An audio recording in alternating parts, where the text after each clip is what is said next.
কোন এলাকার মধ্যে যদি সুদের কারবার ব্যাপক হয়ে যায়, ওই এলাকার মানুষগুলারে আল্লাহ দুর্ভিক্ষের গজব দ্বারা পাকড়াও করে। আল্লাহ বলেন আল্লাহ ব্যবসা হালাল করেছেন, সুদকে আল্লাহ হারাম করেছেন। 4 নম্বর সুদ খাওয়া, 5 নম্বর ইয়াতীমের সম্পদ অন্যায় ভাবে রক্ষণ করা। সুদ হারাম, এটা তো সবার জানা দরকার। সুন্দর একটা আয়োজন করেছেন, গুরুত্বপূর্ণ একটা বিষয় দেওয়া হয়েছে, যেন আমরা মনোযোগ সহকারে কথাগুলো শুনবো। আমাদের কারো মাঝে যদি এই জাতীয় ঝামেলা থাকে, সেখান থেকে আমরা ফিরে আসার চেষ্টা করব। আর কারো মাঝে যদি না থাকে, আমরা যেন আমাদের সকলকে এই জাতীয় গর্হিত অপরাধ থেকে বাঁচার তৌফিক দান করেন। সুদের বিষয়ে প্রথমে যে বিষয়টা জানবো, সুদের আরবি হলো রিবা। রিবা মানে হলো জিয়াদা, অতিরিক্ত। কুল্লু জিয়াদাতিন লা ইউকাবিলুহা ইওয়াজ। রিবা বলা হয় প্রত্যেক ওই অতিরিক্ত অংশকে যা কোনো বিনিময়ে ছাড়া কামাই করা যায়। আলী রাদিয়াল্লাহু তাআলা আনহু রিবার সংজ্ঞা দিয়েছেন এইভাবে। একটা হাদিসের কিতাব আছে আল জামিউস সগীর 6318 নম্বর হাদিস। আলী রাদিয়াল্লাহু তাআলা আনহু বলেন, কুল্লু আরজিন জাররা মানফাআতান ফাহুয়া রিবা। প্রত্যেক ঋণের বিনিময়ে যেই অতিরিক্ত অংশটা পাওয়া যায়, এটাকে সুদ বলা হয়। আমি ওনাকে ঋণ দিলাম 10 টাকা, উনি আমাকে 11 টাকা যদি দেয়, 1 টাকা সুদ হবে। মুসান্নাফে আব্দুর রাজ্জাক হাদিসের কিতাব 14362 নম্বর হাদিস। আব্দুল্লাহ ইবনে আব্বাস রাদিয়াল্লাহু তাআলা আনহুমার বর্ণনা, তিনি বলেন, রিবা বলা হয় ঋণ গ্রহীতা ঋণ দাতাকে এই কথা বলা। বুঝেন, উনি ঋণ দাতা, আমি ঋণ গ্রহীতা। আমি ওনার কাছ থেকে 100 টাকা ঋণ নিয়েছি। ঋণ গ্রহীতা ঋণ দাতাকে এই কথা বলা, আখিরলি আজিদুকা।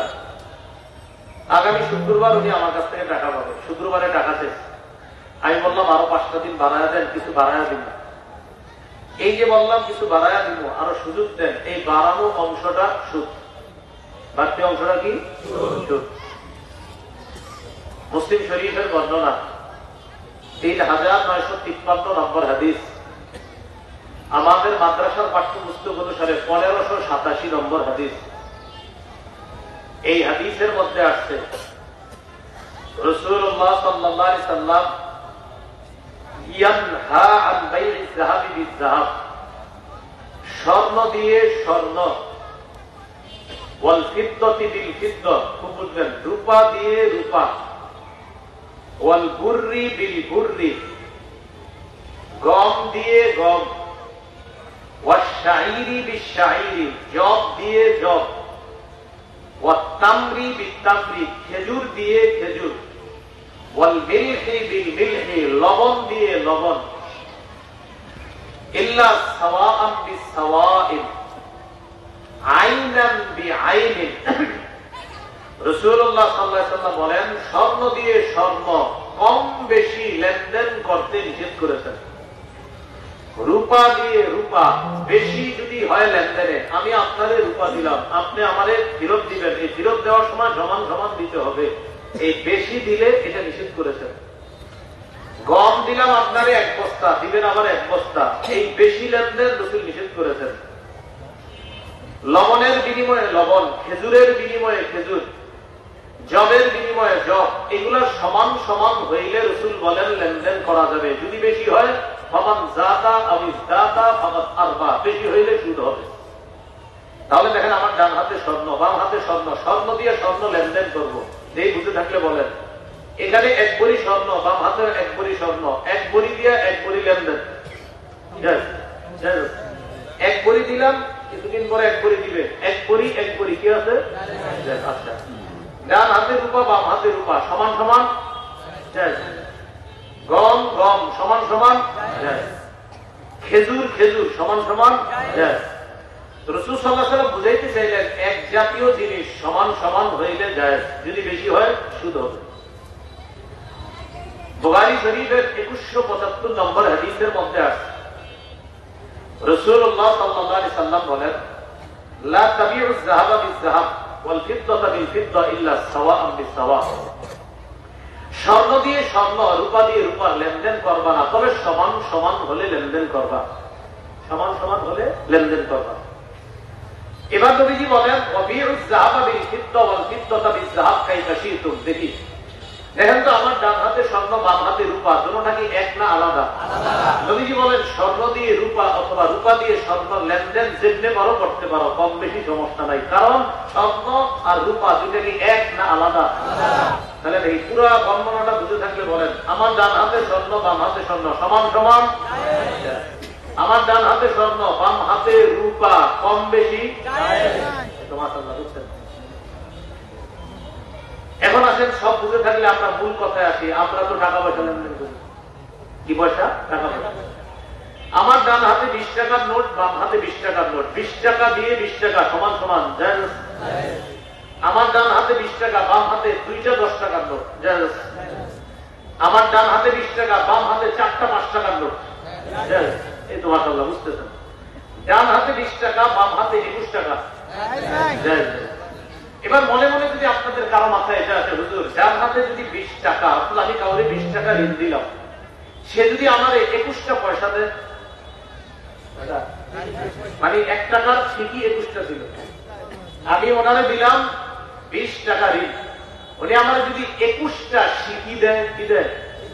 অনেকে মানে এই জাতীয় ধান্দা করতে পারে যে হুজুর আমি কারো কাছ থেকে 500 টাকা ধার আনলাম, দেওয়ার সময় 510 টাকা পয়সা দিয়ে দিলাম, তাহলে তো সমস্যা নেই, এরকম অনেকে বলতে পারে।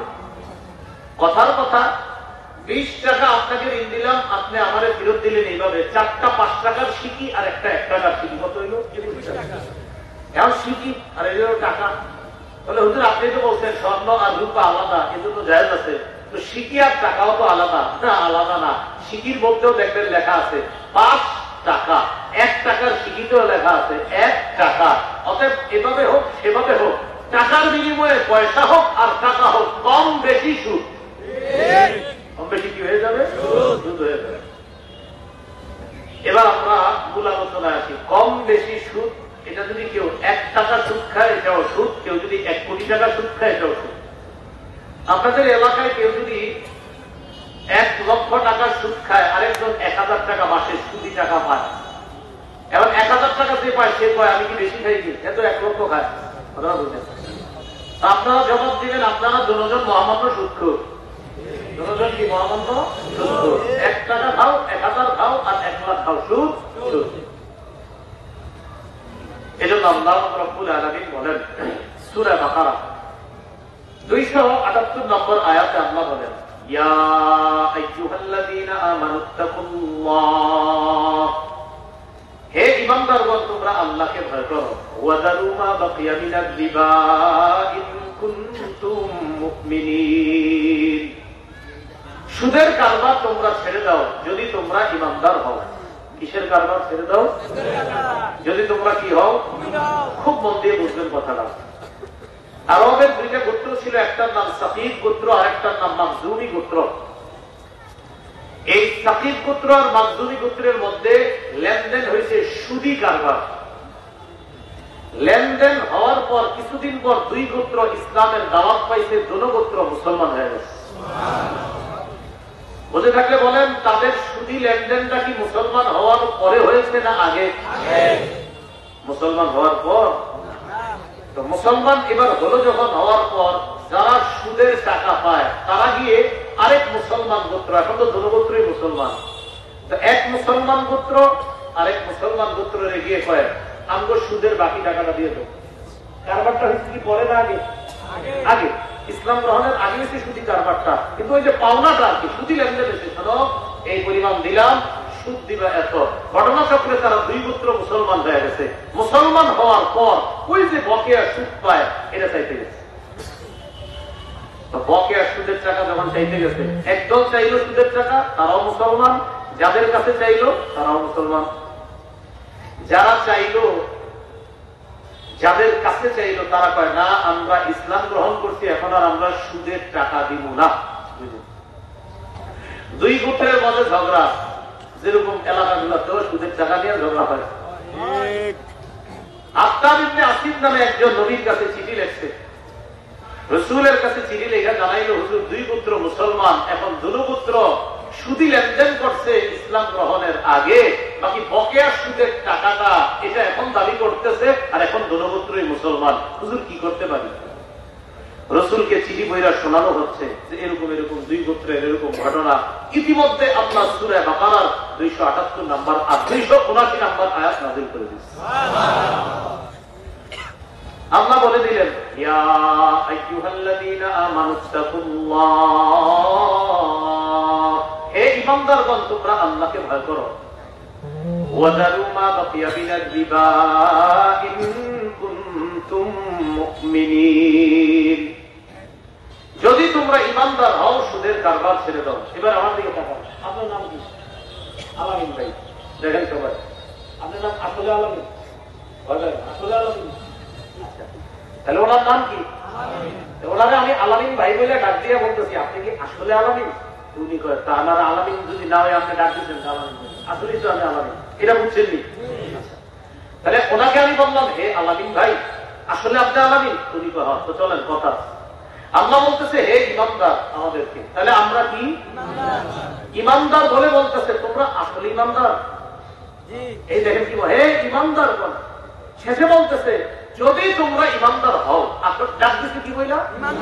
শেষে আবার বলতেছে যদি ইমানদার হও। তো ডাকিয়ে তো দিচ্ছে রব ইমানদার বইলা।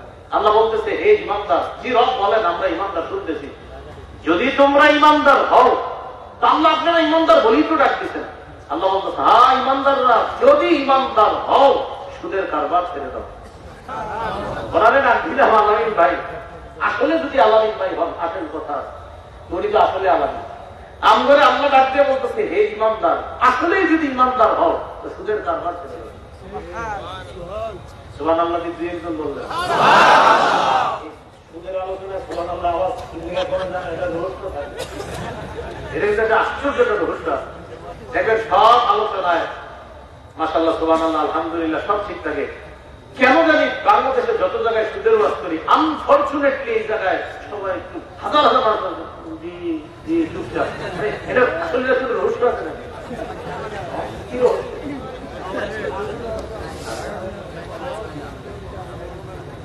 আল্লাহ রাব্বুল আলামিন বলেন, হে ইমানদারগণ, যদি তোমরা ইমানদার হও সুদের কারবার ছেড়ে দাও। আচ্ছা, তাহলে কম বেশি সুদ যা হবে আজকে থেকে যারা লেনদেন করছেন, আল্লাহ বলতেছে ইমানদার। তো আপনি বলছেন, জি আল্লাহ আমি ইমানদার। যদি ইমানদার হও সুদের কারবার ছেড়ে দাও। এখন আপনি নিজের পরীক্ষা করবেন যে আসলে কি আমি ইমানদার কিনা। আমি ইমানদার, তো সুদের কারবার করা যাবে না। আল্লাহ আমাদেরকে কথাটা এই কোরআনের এই জায়গাটা গভীর ভাবে বোঝার তৌফিক দান করেন। এখন আসেন, এলাকার সুদের সিস্টেমটা আবার এখন অন্যরকম। আমি ওনার কাছ থেকে 500 টাকা নেই, ওনার সুদে উনি পাবে 100, এই 500 নিয়ে আবার আরেকজনের কাছে 200 সুদে লাগায়।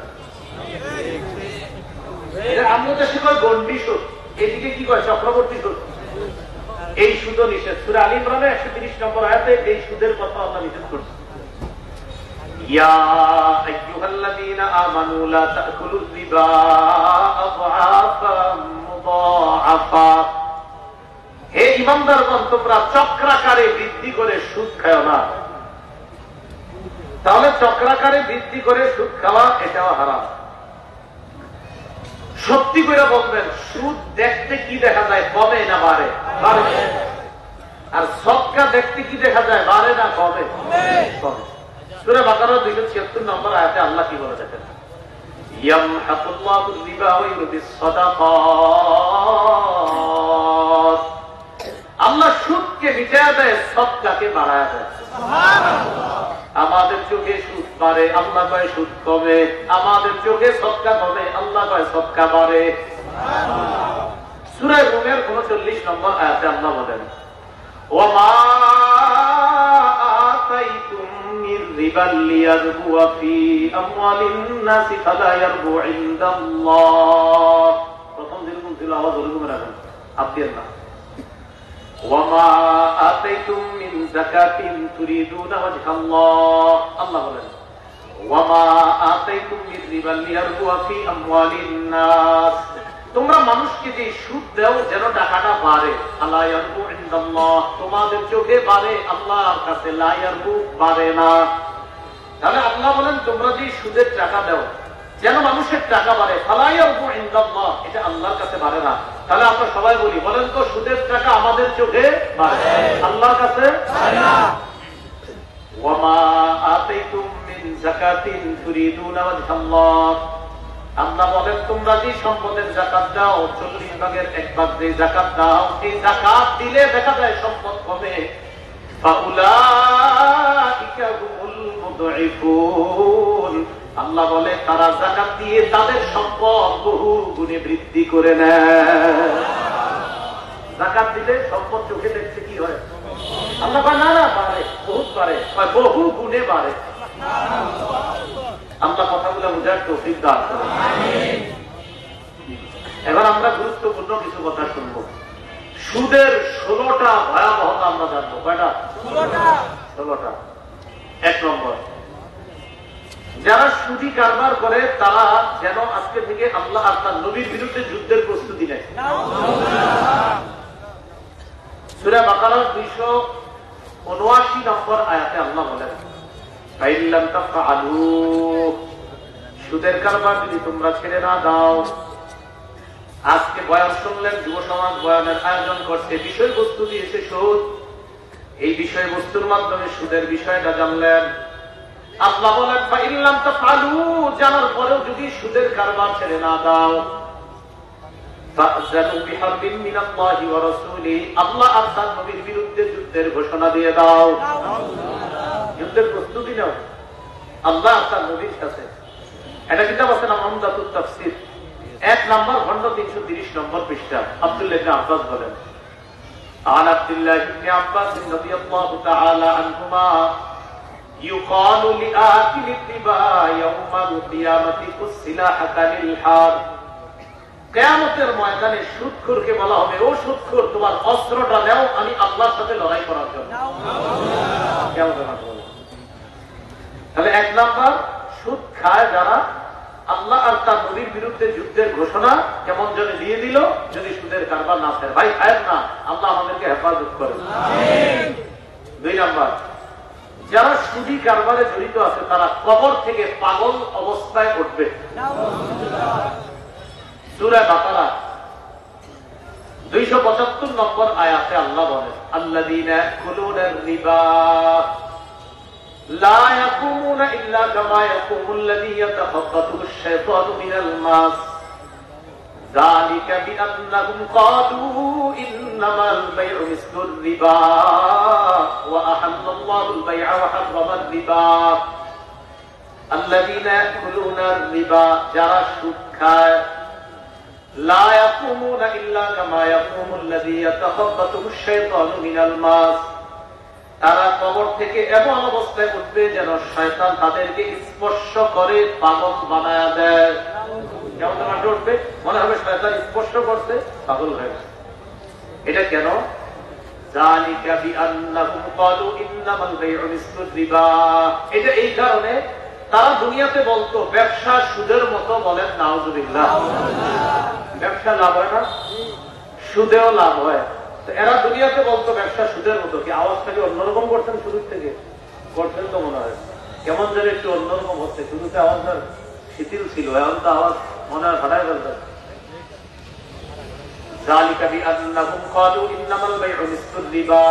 এটা এই কারণে তারা বলে ব্যবসা সুদের মতো।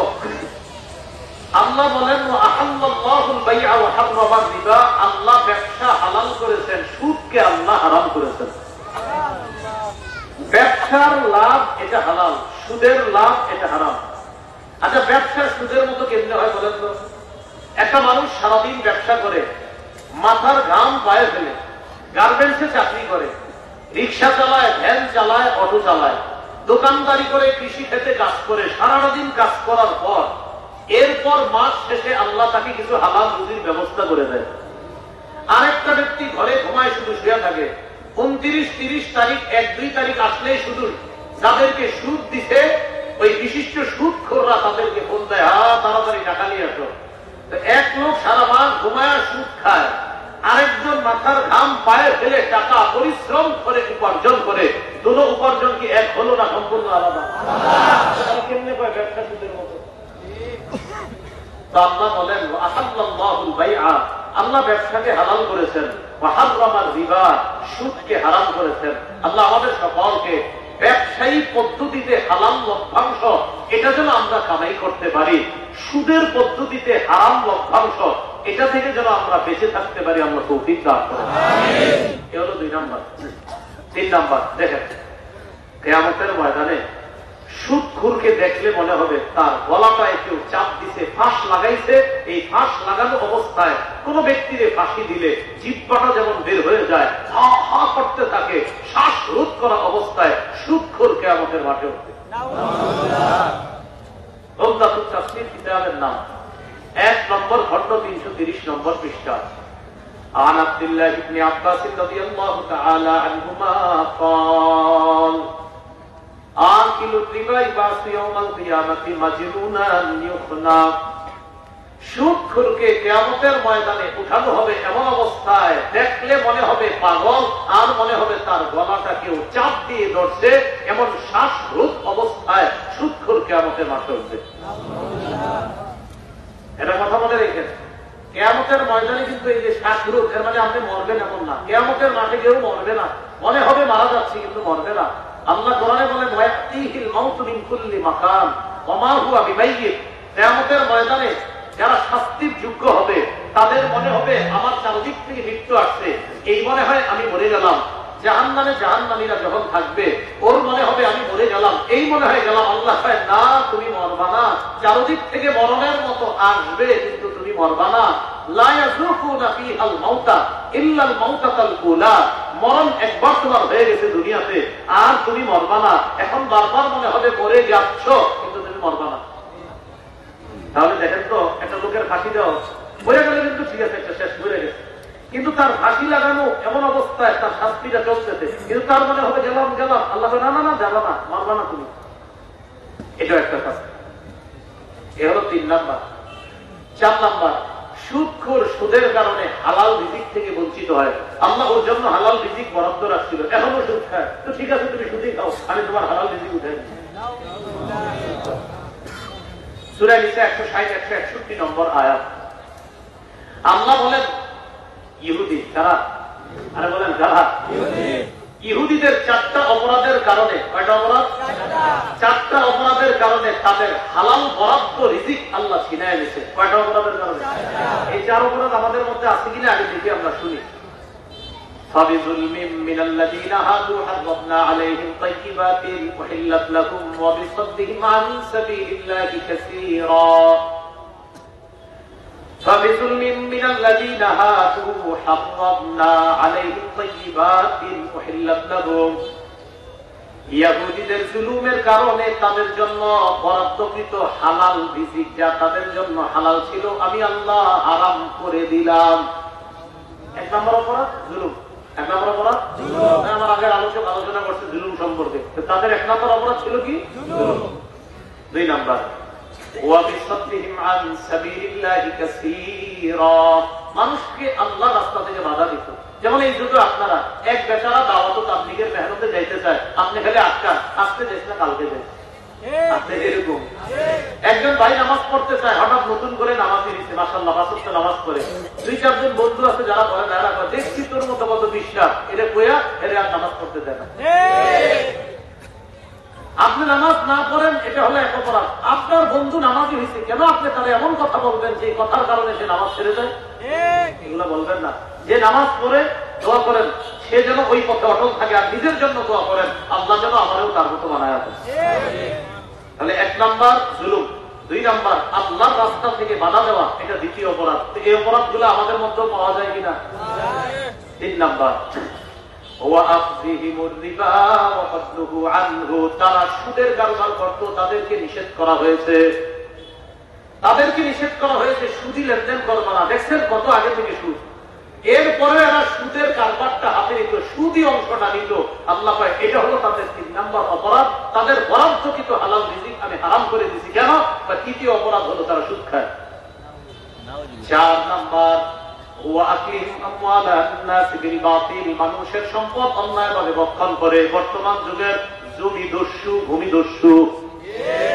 ভূমিদস্যু জিনিস মানে আপনার জমি ছিনিয়ে নিয়ে যায়। কি আশ্চর্য কথা, আপনার জমি আমি নিয়ে নিছি, নিয়ে নেবে এটা আমার, এবং গায়ের জোরে এটা আমারই হয়ে গেছে, আসলে গায়ে।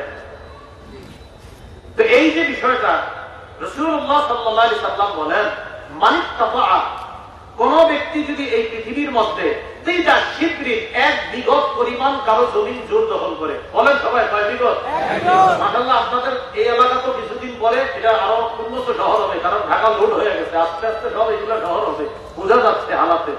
তো এখন এগুলো যখন শহর হবে তখন একদল মানুষের চক্ষু আপনাদের এদিকেও পড়বে, এরা জোর দখল করতে যাওয়ার চেষ্টা করতে পারে। এখন রাসূল সাল্লাল্লাহু আলাইহি সাল্লাম বলেন যে 1 বিঘত পরিমাণ যদি কারো জমিন কেউ অন্যায় ভাবে ভক্ষণ করে, কয় বিঘত? 1 কাঠা, 1 শতাংশ, 1 বিঘত।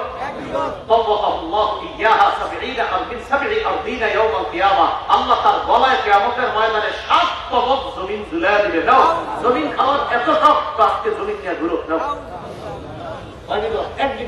1 বিঘতের কারণে 7 স্তরের জমিন গলায় ঝুলাইয়া দিয়ে বলবে, নাও তোমার তো জমিনের অনেক শখ, ওটা নিয়ে চলো হাঁটতে থাকো। আল্লাহ আমাদেরকে জুলুম থেকে হেফাজত করে।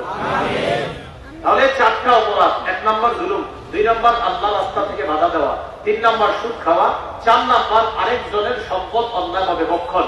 এই 4 অপরাধের কারণে যেই জাতির মধ্যে এই 4টা অপরাধ পাওয়া যাবে, তাদের হালাল রিজিক গুলা, বরাদ্দ হালাল রিজিক গুলা আল্লাহ ছিনিয়ে নেয়। না না, তোমরা এই সুদি কাজ কারবার করো, তোমাদের তো হালালটা দরকার নাই, তো হালালটা আমি কেন রাখবো, হারামটাই খাও। এ হলো 4 নম্বর শাস্তি, সুদ খাওয়ার। তাহলে বলেন তো, সুদের কারণে বরাদ্দকৃত হালালটা কি হয়? আল্লাহ ছিনিয়ে নেয়। 5 নম্বর, আপনাদের এই এলাকার নাম কি? পূর্ব চান্দুরা। চান্দুরা, এই পূর্ব চান্দুরার যারা সুদ খায়, তাদের কারণে এই এলাকার নিরপরাধ যারা আছে তাদের উপরে গজব আসবে। যারা সুদ খায় তাদের কারণে, সুদ খাওয়া করা তাদের কারণে নিরপরাধ যারা, এই বেচারারাও গজবে পড়ে। الترغيب والترهيب কিতাবের নাম, 3 নম্বর খন্ড, 69 নম্বর পৃষ্ঠা। قال رسول الله صلى الله عليه وسلم اذا ظهر الزنا والربا في قرية, কোন এলাকার মধ্যে যখন 2টা অপরাধ বেড়ে যায়, বলেন কয়টা? 1 নম্বর ব্যভিচার, যেটা 1 নম্বর, এই যে ধর্ষণ ওনারা লিখছেন, 1 নম্বর ব্যভিচার, 2 নম্বর সুদের কারবার। বলেন কয়টা অপরাধ? 1 নম্বর ব্যভিচার, 2 নম্বর সুদের কারবার কোন এলাকায় যদি বেড়ে যায়,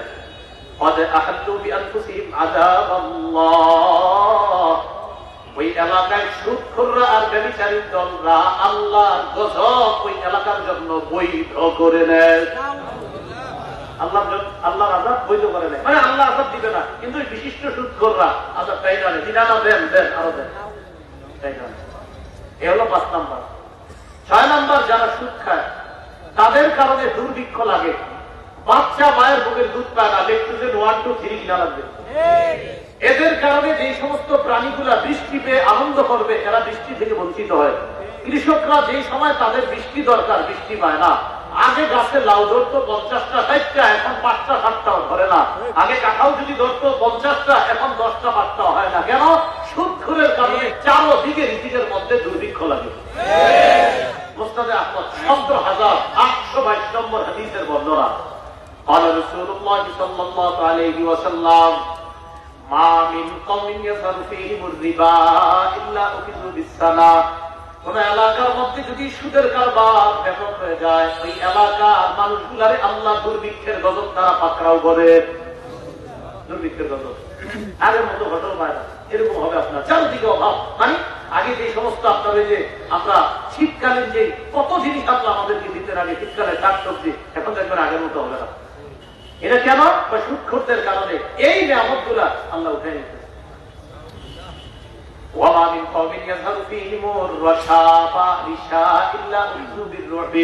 কোন এলাকার মধ্যে যদি ঘুষের কারবার বাড়ে, কিসের? সুদের কারবার বাড়লে দুর্ভিক্ষ লাগে, আর ঘুষের কারবার বাড়লে এলাকার সুপুরুষ গুলা, শক্তিশালী পুরুষ গুলা কাপুরুষ হয়ে যায়, কাপুরুষ হয়ে যায়। শক্তিশালী ছেলেগুলা একদম পুরা শক্তিশালী কাপড় আপনারটা আপনি করেন, আমারটা আমি করি, যার যার মতো শেষে চলেন। আসলে তার এই অবস্থা কেন? যে এলাকায় ঘুষের কারবার বাড়বে ওই এলাকার সাহসী ছেলেগুলাও কাপুরুষ হয়ে যায়, ভীরু হয়ে যায়। কেন? ওই যে ঘুষের কারবার অন্যরা করে, এই অন্যদের ঘুষের কারবারের কারণে ওই এলাকার সাহসী ছেলেগুলাকেও আল্লাহ ভীরু বানায় দেয়। তোদের এলাকায় ঘুষের কারবার হয়, তোদের সাহস থাকার দরকার নেই। ঘটনা কি? সব পুরা নীরব। বিষয়বস্তু দিতে যারা 8 নাম্বার কত গেছে? 6 7। যারা সুদ খায় তারা পেটে সাপ ঢুকায়। সাপ ইবনে মাজাহ হাদিসের কিতাব 2273 নম্বর হাদিস। এই হাদিসের মধ্যে আছে রাসূল সাল্লাল্লাহু আলাইহি সাল্লাম বলেন, আমাকে যে রাতে মেরাজে নেওয়া হলো, মারারতু লাইলাতা উসরিয়া বি আলা কওমিন, আমি মেরাজের রাতে যখন রওনা করলাম একদল মানুষের বাড়ি দিয়ে গেলাম। বুতুনহুম কাল বুয়ুত, তাদের পেটগুলার দিকে তাকায় দেখলাম পেটগুলা বিশাল বড় বাড়ির মতো। একটা পেট যদি বাড়ির মতো হয় কেমন হয়? ফিহা আল হাইয়াত তুরাবিন খারিজি বুতুনিহিম, তাদের পেটের মধ্যে বাহির থেকে দেখা যায় বিশাল বড় বড় সাপ দৌড়ায়। আমি প্রশ্ন করলাম, মান হাউলাই ইয়া জিবরিল, জিবরিল এরা কারা? জিবরিল আমিন জবাব দেয়, হাউলাই আকালাতুদ রিবা ইয়া রাসূলুল্লাহ, হুজুর এরা সুদখোরের দল, কিয়ামত পর্যন্ত এই অবস্থা চলতে থাকবে। এই গেল 7 নাম্বার। 8 নাম্বার, যারা সুদ খায় একদম পেটে সাপ হবে। দ্বিতীয় 8 নাম্বার শাস্তি হলো, যারা সুদ খায় কিয়ামত পর্যন্ত রক্তের নদীতে সাঁতার কাটবে। নদীতে সাঁতার কাটতে কাটতে রক্তের নদীর কিনারায় যেতে পারবে না, কিয়ামত পর্যন্ত খালি ওঠার চেষ্টা করবে কিন্তু উঠতে পারবে না। সহিহ বুখারীর বর্ণনা 2085 নম্বর হাদিস। ফজরের নামাজের পর নবী সাহাবীদের দিকে ফিরে বসলেন। আমাদের দেশেও দেখবেন মসজিদে ফজরের নামাজের পর ইমাম সাহেব মুসল্লিদের দিকে ফিরে বসে। বসে কিনা? এটাও বসের আওয়াজ কমেছে কি? কারণ ফজর তো আপনার টেনশনে করে যে আমরা করি কয়েকজন এই প্রশ্ন করতেন। আরে কি এক অবস্থা, চিন্তা করতেন। সুদের আলোচনায় ঠিক আছে আওয়াজ কমবে, এটা ঠিক আছে। ফজর নামাজটা একটু কইবেন, এটাও কেন করলাম? যেহেতু ফজর তো সবাই যাই না, ওয়াজ কোন দিকে করতেন? ফজরের নামাজের পর নবীজি সাহাবীদের দিকে ফিরলেন। অনেকে টেনশনে করে এসেছেন ফজরের পর ইমাম কি ফিরে না উঠে না দৌড়ে, আমরা তো জানি না, আমরা তো যাই না। বাকি আমার আপনাদের প্রতি ভালো ধারণা, আপনারা ওই সাপ আর কুকুরের ভয়ে হয়তো যান না, ঘরে পড়েন। এটা হলো আমার ভালো ধারণা, বাকিটা আল্লাহ জানে। রাসূলুল্লাহ সাল্লাল্লাহু আলাইহি ওয়াসাল্লাম বলেন, আমি ফজরের নামাজের পর সাহাবীদের দিকে ফিরে বসে বললেন, রাআইতুল লাইলাতা রাজুলাইন, গত রাতে 2 ব্যক্তিকে দেখলাম, আতাইয়া আমার কাছে আসছে, আয়েশা আমার 2 বাহুতে ধরে ঘর থেকে বের করছে। বের করার পর আমারে নিয়ে গেছে। যাইতে যাইতে হাত্তা আতাইনা আলা নাহরিন, একটা নদীর কাছে গেলাম। কিসের কাছে? নদী। দেখেন ওই নদীটার কাছে যাওয়ার পর দেখলাম আলা নাহরিন মিন দাম, পুরা নদীটার ভিতরে পানিগুলা দেখলাম সব রক্ত আর রক্ত। আমাদের দেশে নদীতে কি পানি? নবীজি বলে আমি দেখলাম রক্ত। আচ্ছা আমি তাকাইলাম, তাকায় দেখলাম ফিহি রাজুলুন কায়িম, ওই নদীর ভিতরে এক ব্যক্তি দাঁড়ায় রয়েছে, রক্তের উপরে এক ব্যক্তি দাঁড়ায় রয়েছে। তো আমি ভালোভাবে লক্ষ্য করলাম কি করে, দেখেন একটু নদী, এটা কিনারা। এবার আমি কিনারায় তাকায় দেখি আলা ওয়াসতিন নাহরি রাজুলুন বাইনা ইয়াদাইহি হিজারা, নদীর কিনারায় আরেকজন, তার সামনে অনেকগুলা পাথর। তাহলে দৃশ্যটা কল্পনায় আনেন, একটা রক্তের নদী, নদীর মাঝখানে এক ব্যক্তি, নদীর কিনারায় আরেক ব্যক্তি, তার সামনে অনেকগুলা পাথর। নবীজি বলেন, ফাআকবালা রাজুলুল্লাযী ফিন নাহরি, মাঝখানের লোকটা, নদীর মাঝখানের লোকটা রওনা করছে কিনারায় যাবে। যেই মাত্র কিনারায় যায়, ফারামা বিহাজারিন ফিহি, নদীর কিনারার লোকটা তার সামনে থেকে একটা পাথর নেয়, নিয়ে ওই মাঝখানের লোকটা যে কিনারায় যায় তার মুখ বরাবর মারে। দৃশ্যটা আমি বুঝতে পারছি কিনা? রাসূলুল্লাহ সাল্লাল্লাহু আলাইহি ওয়াসাল্লাম বলেন, আমি অবাক হয়ে গেলাম, আহারে লোকটার মুখে গিয়ে পড়ে পাথরটা। তখন আমি দেখি কি জানো, লোকটা কোথায় শুকানা, পাথর লাগার পর লোকটা যেখান থেকে সাঁতার কাটা শুরু করছে আবার ওখানে চলে গেছে। আমি তাকায় দিচ্ছি, দেখি কি হয়। আবার লোকটা রওনা করছে, আবার আসবে, আবার পাথর মারে, আবার যায়। আমি এইভাবে দেখি খালি উনি আসে, উনি পাথর মারে, উনি আসে, উনি পাথর মারে। আমি জিবরিলকে বললাম, জিবরিল ঘটনা কি? জিবরিল আমিন আমারে বলি, ইয়া রাসূলুল্লাহ আল্লাযী রাআইতাহু ফিন্নাহ, আপনি যাকে নদীতে দেখলেন আকিলু দিবা, এই লোকটা হলো সুদখোর, কিয়ামত পর্যন্ত এইভাবে ওঠার চেষ্টা করবে, কিয়ামতের আগে কিনারায় যেতে পারবে না। হাতে পায়ে ধরে বলি, এই কাজটা করেন না, আল্লাহ হেফাজত করেন। 9 নম্বর, যারা সুদ খায় আপন মাকে বিয়ে করে। কত বড় খারাপ। ইবনে মাজাহ 2274 নম্বর হাদিসের বর্ণনা, রাসূলুল্লাহ সাল্লাল্লাহু আলাইহি ওয়াসাল্লাম বলেন, আর রিবা 70 হুবা, সুদের 70টা শাখা, আইসারুহা আইয়ানকিহা রাজুল উম্মা, সবচেয়ে নিম্ন শাখা হলো কোন ব্যক্তি তার আপন মাকে বিয়ে করা, মানে তার সাথে ব্যভিচার করা। নিম্ন শাখা। তাহলে উপরেরটা কি? এটা নিম্ন।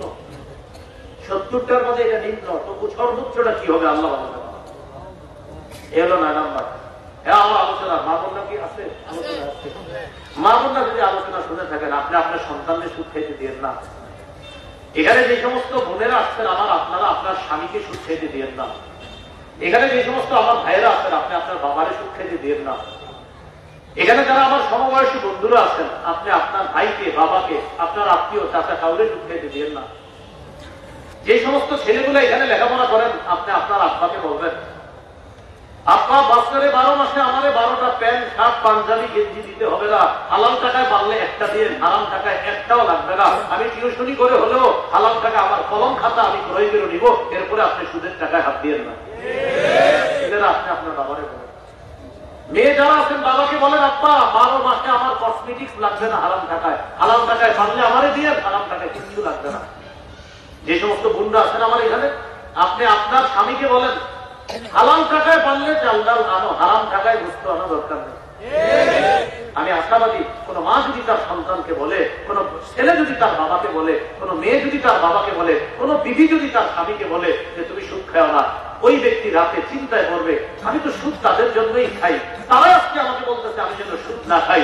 ইনশাআল্লাহ নতুন করে যখন সে ভাববে, সুদ থেকে খুব দ্রুত ফিরে আসবে বলে আমরা আশা রাখি ইনশাআল্লাহ।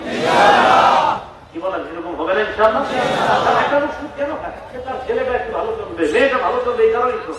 যখন ওই ছেলে, মেয়ে, স্ত্রী বলবে না আপনি আমার জন্য সুদের টাকায় শাড়ি আনতে হবে না, সুদের টাকা ভালো জিনিস আনতে হবে না, তখন ওই স্বামী, ওই বাবা চিন্তায় করে যাবে যে না, আমার পরিবার আমাকে বলতেছে হারাম টাকা কোনো কিছু তারা নিবে না, অতএব আমি হালাল টাকা কম হলেও আমার কষ্ট যদি হয়, আজকে যারা আমার হারাম খাটতে দিচ্ছে না, আমি আশাবাদী আমার কষ্টের সময় আমার পরিবার আমার পাশে থাকবে। কারণ তারাই তো বলছে তুমি এগুলো করবা না, তবে কষ্টের সময় পরিবার পাশে থাকবে। আল্লাহ পুরো এলাকাটা সুদমুক্ত এলাকা গঠন করার তৌফিক। 10 নম্বর, যারা সুদ খায় তাদের দুনিয়াও ধ্বংস হয়, আখিরাতও ধ্বংস হয়। দুনিয়া ধ্বংস হয়, আখিরাতও ধ্বংস হয়। সহিহ বুখারীর বর্ণনা 2766 নম্বর হাদিস, 2766। রাসূলুল্লাহ সাল্লাল্লাহু আলাইহি সাল্লাম বলেন, ইজতানিবুস সাবাল মুবিকাত, 7টা ধ্বংসাত্মক অপরাধ থেকে বাঁচো। বলেন সবাই, ধ্বংসাত্মক অপরাধ কয়টা? সাহাবীরা প্রশ্ন করলেন, মা হুন্না ইয়া রাসূলুল্লাহ, হুজুর 7টা ধ্বংসাত্মক অপরাধ কি? নবীজি বললেন, 1 নাম্বার শিরকু বিল্লাহ, আল্লাহর সাথে শিরিক করা। মরে যাব, শিরিক করব না ইনশাআল্লাহ। 2 নাম্বার সিহরু, জাদু করা। জাদু নিজেরাও কাউরে করবেন না, কেউ যেন আপনাদেরকে জাদু না করে, আলাপ কাজ করে সবসময় শরীরে ফু দিবেন ইনশাআল্লাহ। 3 নাম্বার ওয়া কতলুন নাফসিল্লাতী হারামাল্লাহু ইল্লা বিল হক, অন্যায় ভাবে কাউকে হত্যা করা। 4 নাম্বার আকলু রিবা, সুদ খাওয়া। 5 নাম্বার আকলু মালিল ইয়াতীম, এতিমের সম্পদ অন্যায় ভাবে ভক্ষণ করা, এতিমের সম্পদ অন্যায় ভাবে ভক্ষণ করা। 6 নাম্বার তাওয়াল্লি ইয়াউমাজ যাহফি, জিহাদের ময়দান থেকে পলায়ন করা। কিসের ময়দান? আল্লাহ কখনো সুযোগ করে দিলে যদি জিহাদে যাওয়ার সুযোগ হয়, তখন পলায়ন করা যাবে না। তাহলে জিহাদের ময়দান থেকে পলায়ন করবে কেউ যদি করে, এটাও ধ্বংসাত্মক অপরাধ। 7 নাম্বার ওয়াকাসফুল মুহসানাতিল মুমিনাতিল গাফিলাত, সতীসাধী মুমিন নারীর উপর মিথ্যা অপবাদ দেওয়া। একটা মেয়ে ভালো, কিন্তু আপনি তার বিরুদ্ধে খারাপ কথা বলে বেড়াচ্ছেন, এটা ঠিক না। তাহলে এই 7টা অপরাধের মধ্যে সুদ খাওয়ার কথা আছে কিনা? 4 নাম্বারই সুদ খাওয়া। আল্লাহ আমাদের সকলকে, সমাজকে সুদ থেকে বাঁচার তৌফিক দান করেন। কত হলো? 10। 11 নম্বর, সুদ খাওয়া মানে 24টা ঘন্টা আল্লাহ রসুলের অভিশপ্ত উন্মত হওয়া। রসুলের অভিশাপ চলে যে সুদ খায় তার উপর। আমার সাথে বলেন বলেন, যে সুদ খায়, যে সুদ দেয়, যে সুদের কারবার লেখে, যে সুদের সাক্ষী দেয়, এই 4 শ্রেণীর উপর আল্লাহ রসুলের অভিশাপ। যে খাচ্ছে, দিচ্ছে, লেখতেছে, আবার সাক্ষী দিচ্ছে সবার উপর। গ্রামের অনেক সহজ সরল মানুষ আছে, আরে বুঝে না, তো অনেকে কি করে 4-5 জন ধরে নিয়ে এদেরকে সাক্ষী বানায় দেয়। এই বেচারা কিন্তু বুঝেও না, এই বেচারা নিয়ে সাক্ষী বানায় দেয়। সাক্ষী বানায় ওই 1-2টা বড়রা খাওয়ায় দেয় হয়তো দোকানে। এই বেচারা সুদের টাকাটা হাতও দেয় না, ধরেও না, কিন্তু এই ফিরি রসুলের অভিশাপ দিতেছে। এগুলা করবেন না। নাসাই শরীফের 5103 নম্বর হাদিস, রাসূলুল্লাহ সাল্লাল্লাহু আলাইহি ওয়াসাল্লামের সাহাবী হযরত আলী বলেন, আন্না রাসূলুল্লাহ সাল্লাল্লাহু আলাইহি ওয়াসাল্লাম লাআনা আকিলাত রিবা ওয়া মুকিলা ওয়া কাতিবা ওয়া শাহিদা।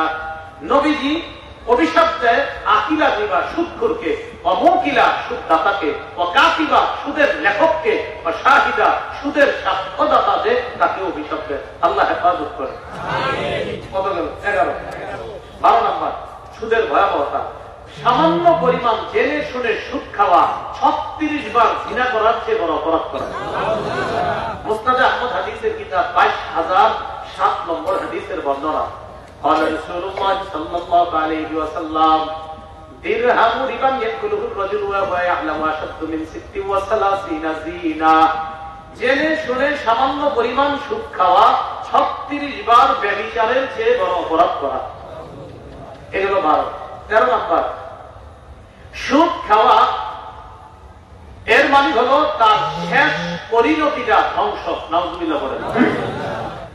ইবনে মাজাহ হাদিসের কিতাব, হাদিস নাম্বার 2279 নম্বর হাদিস, قال رسول الله صلى الله عليه وسلم ما أحد أكثر من الربا إلا كان عاقبة أمره إلى الله। যে ব্যক্তি প্রচুর পরিমাণ সুদের টাকায় সম্পদ বাড়ায়, তো বাড়ায় আপনি তো মরে গেছেন, আপনার সন্তানদেরকে রেখে গেছেন, একটা না একটা সময় এগুলো সব ধ্বংসের মুখে পড়বে যদি এগুলো রেখে দেন। রাসূলুল্লাহ সাল্লাল্লাহু আলাইহি ওয়াসাল্লাম। এই হলো 13।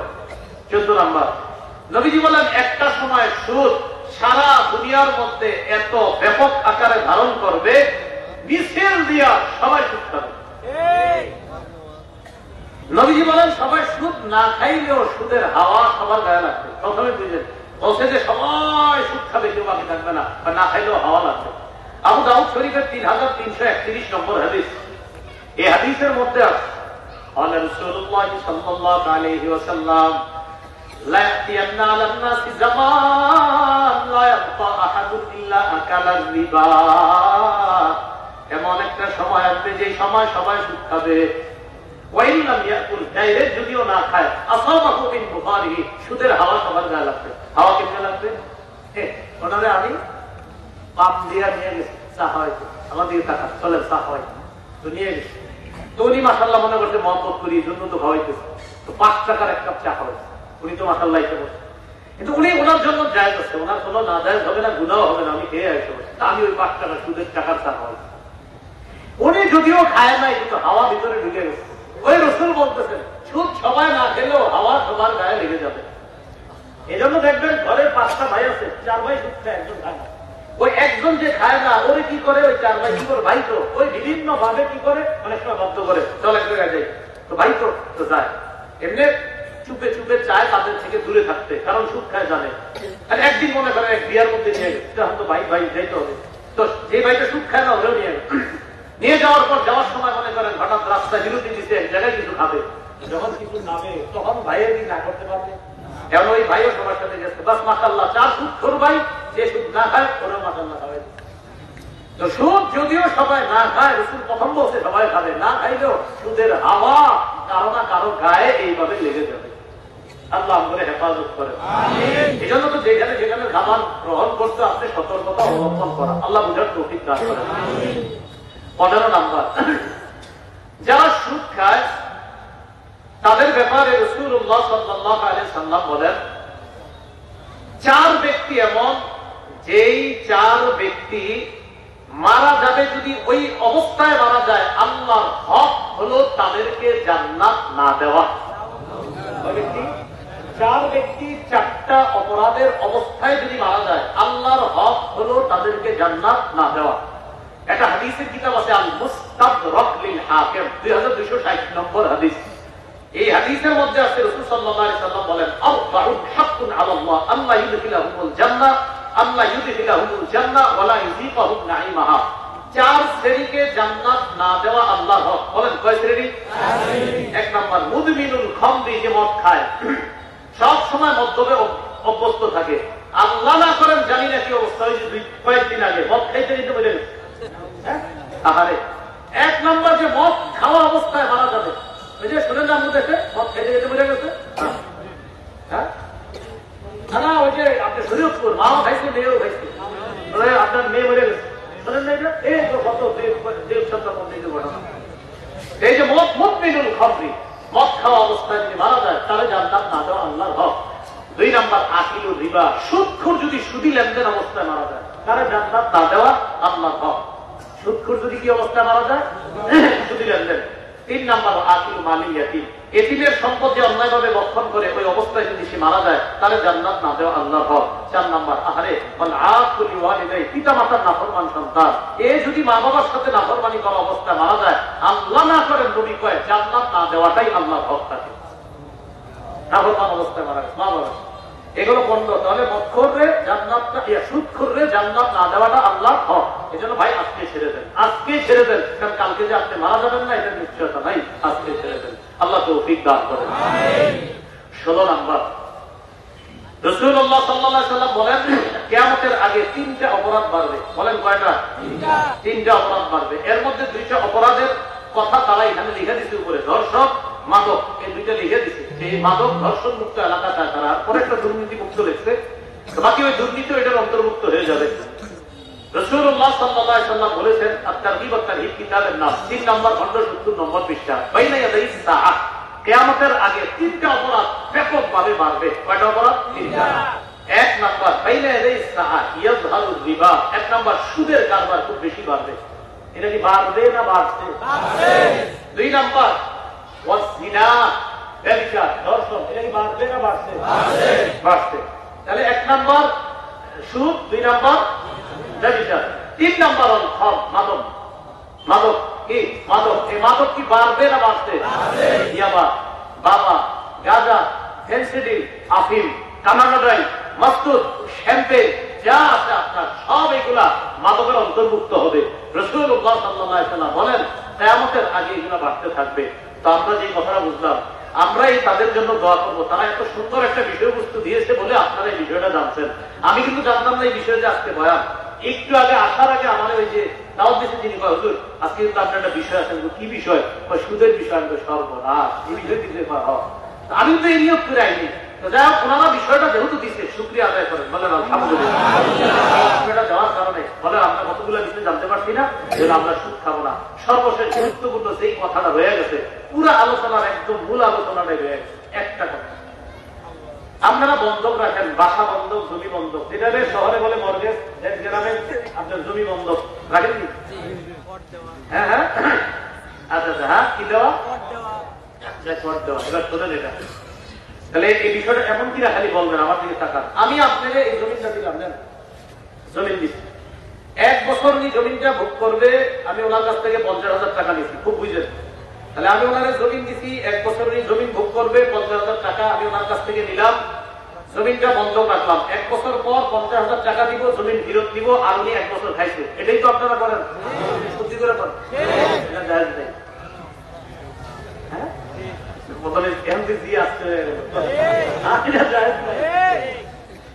বলেন আমার সাথে সবাই, বন্ধকি জিনিস দিয়ে উপকৃত হওয়া যায় নাই। আমি ওনার কাছে যেটা রাখলাম বন্ধক, বন্ধকি জিনিস দিয়ে উপকৃত হওয়া যায় নাই।